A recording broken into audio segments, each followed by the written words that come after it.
ശരീരം തന്നെ അത് സുഖപ്പെടുത്തേണ്ടതാണല്ലോ, അതെന്തുകൊണ്ട് സുഖപ്പെടുന്നില്ല? അപ്പോൾ നമുക്ക് കിട്ടും എന്ത്? നമ്മുടെ ലൈഫ് സ്റ്റൈൽ ഡിസോർഡറാണ്. വിശക്കാതെ ഭക്ഷണം കഴിക്കുന്നുണ്ട്, ദാഹിക്കാതെ വെള്ളം കുടിക്കുന്നുണ്ട്, നേരത്തെ ഉറങ്ങുന്നില്ല, ക്ഷീണം വരുമ്പോൾ റെസ്റ്റ് എടുക്കുന്നില്ല. എങ്ങനെ നമ്മുടെ ലൈഫ് സ്റ്റൈൽ ഡിസോർഡർ ആയിട്ടുള്ള കാര്യം നമുക്ക് ഓർമ്മ വരും.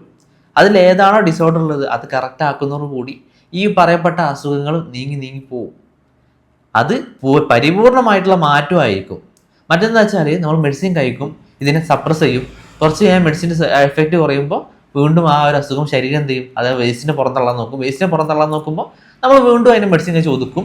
ഇങ്ങനെ ഒരു വേസ്റ്റിനെ ഒതുക്കി ഒതുക്കി കൊണ്ടുപോയി കഴിഞ്ഞാൽ എന്താ സംഭവിക്കുക? നിങ്ങളുടെ വീട് തന്നെ എടുത്ത് നോക്കുക.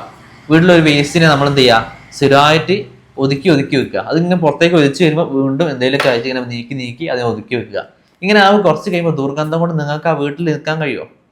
അതുപോലെ തന്നെ ശരീരത്തിൽ ഉണ്ടാവുന്നത്. ഇപ്പോൾ കഴിഞ്ഞ വീഡിയോയിൽ വായനാറ്റത്തിൻ്റെ കാര്യം പറഞ്ഞു.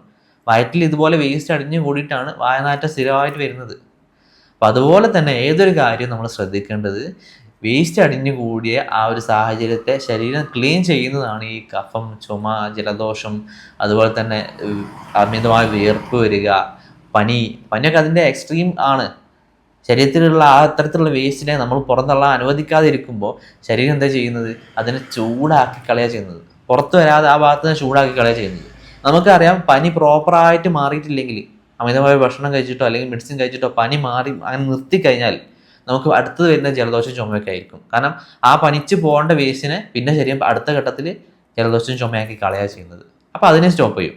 അങ്ങനെ സ്റ്റോപ്പ് ചെയ്ത് നമ്മളൊരു ഇതാവും. നമ്മുടെ ശരീരം വീക്കായി വരും. പ്രത്യേകിച്ച് കുട്ടികളുടെ ഡെവലപ്മെൻറ്റിനെയും അവരുടെ ബ്രെയിൻ ഫങ്ഷനെയും ഒക്കെ ഇത് ബാധിക്കും. പിന്നെ കുട്ടികൾ പഠിക്കുന്നില്ല, അറിയുന്നില്ല, അവർക്ക് ബൈഹാർട്ട് ആക്കുന്നില്ല, അവർ കുസൃതി കാണിക്കുന്നുണ്ട് എന്നൊന്നും പറഞ്ഞിട്ട് കാര്യം ഉണ്ടാവില്ല. അപ്പം നമ്മൾ പ്രത്യേകം ശ്രദ്ധിക്കണം. മെഡിസിൻ എന്തായിരിക്കണം? നമ്മുടെ ശരീരം തന്നെ നമുക്ക് തരുന്ന ഇൻഫർമേഷനെ ശ്രദ്ധിച്ചുകൊണ്ടുള്ളതായിരിക്കണം. ഉറക്കില്ലെങ്കിൽ ഉറങ്ങണം, അതാണ് മെഡിസിൻ. വിശക്കുന്നില്ലെങ്കിൽ ഭക്ഷണം കഴിക്കരുത്, വിശപ്പ് വരും. ആ അസുഖം മാറുമ്പോൾ വിശപ്പ് വരും, അത് മാറിക്കഴിയുമ്പോൾ വിശപ്പ് വരും, അപ്പം കഴിക്കുക, അതാണ് മെഡിസിൻ. നേരത്തെ ഉറങ്ങുക, അതുപോലെ വിശ്രമിക്കുക, ഇതൊക്കെയാണ് മെഡിസിൻ. ഭക്ഷണം കഴിക്കുമ്പോൾ ചവച്ചരച്ച് ഉഷാറായിട്ട് നല്ല ഭക്ഷണങ്ങൾ കഴിക്കുക, ഇതൊക്കെയാണ് മെഡിസിൻ്റെ ഗണത്തിൽ പെടുന്നത്. ഇത് വളരെ ഇമ്പോർട്ടൻ്റ് ആയിട്ടുള്ള കാര്യമാണ്. നമ്മൾ ഇത്തരം അസുഖങ്ങൾക്കൊക്കെ മെഡിസിൻ കഴിച്ച് മുന്നോട്ട് പോവുകയാണെന്നുണ്ടെങ്കിൽ ഭാവിയിൽ നമുക്ക് വളരെയധികം ഖേദകരമായിട്ടുള്ള സിറ്റുവേഷൻ ആയിരിക്കും ഉണ്ടാവുക.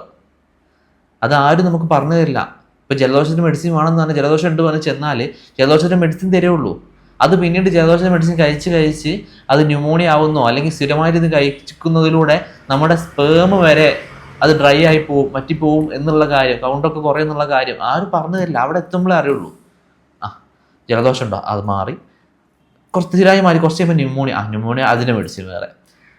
ഇങ്ങനെ മുന്നോട്ട് പോകേണ്ട ജീവിതമല്ല നമ്മുടേത്. നമ്മുടെ ശരീരത്തിനൊരു സിസ്റ്റം ഉണ്ട്, സെൽഫ് ക്യൂറിങ് മെക്കാനിസം. ശരീരത്തിലെ ആ ഒരു സിസ്റ്റം വർക്ക് ചെയ്യുകയും അത് സ്ഥിരമായിട്ട് ശരീരം ക്ലീനിങ് നടന്നുകൊണ്ടിരിക്കുകയും എന്തെങ്കിലും കുറച്ച് കൂടുതൽ പണിയുണ്ടെങ്കിൽ ശരീരം തൽക്കാലം വിശപ്പൊക്കെ നിർത്തി വെച്ചുകൊണ്ട് ശരീരം ക്ലീൻ ചെയ്യുകയും അങ്ങനെ ശരീരം പ്യൂറാക്കി തരുന്ന ഒരു സിസ്റ്റം ശരീരത്തിലുണ്ട്. ഇത് വർക്ക് ചെയ്യാത്തവർ അതിന് ശ്രദ്ധിക്കുക. അത് നമുക്ക് ശ്രദ്ധിച്ചിട്ട് മാറുന്നില്ല എന്നുണ്ടെങ്കിൽ അടുത്തുള്ള സിംഗിൾ പോയിൻ്റ് അക്യുപഞ്ചർ സെൻറ്റർ പോലുള്ള അക്യുപഞ്ചർ ഹോം പോലുള്ള ക്ലിനിക്കുകളിൽ പോയിട്ട് ട്രീറ്റ്മെൻറ്റ് എടുക്കുക. അവർ നിങ്ങൾക്ക് കൃത്യമായിട്ടുള്ള അവബോധം തരും, എന്താണ് ചെയ്യേണ്ടത്, നിങ്ങൾ ചെയ്യുന്ന മിസ്റ്റേക്സ് എന്താണ്, ഏത് ഭാഗത്താണ് നിങ്ങൾ ക്ലിയർ ചെയ്യേണ്ടതെന്നൊക്കെ. അപ്പോൾ ഇത് എൻ്റെ രക്ഷിതാക്കളെല്ലാവരും കൃത്യമായി ശ്രദ്ധിച്ച് കേൾക്കണം. നമ്മുടെ കുട്ടികൾ, അവരുടെ ശരീരം ഒക്കെ ഭയങ്കര പ്രീഷ്യസ് ആണ്. അതിലൊരുപാട് ജീവാണുക്കളും ആ ജീവനെ സഹായിക്കുന്ന ഒരുപാട് ഫെസിലിറ്റീസും ഉണ്ട്. അതിൽ ഭംഗം വരുത്താതിരിക്കുക. എന്നും ആരോഗ്യത്തോടു കൂടി ജീവിക്കാനും സന്തോഷവും സമാധാനവും നമ്മുടെ ജീവിതത്തിലും ഉണ്ടാവട്ടെ എന്ന് പ്രാർത്ഥിച്ചുകൊണ്ട് ഞാൻ നിർത്തുകയാണ്. Okay, thank you.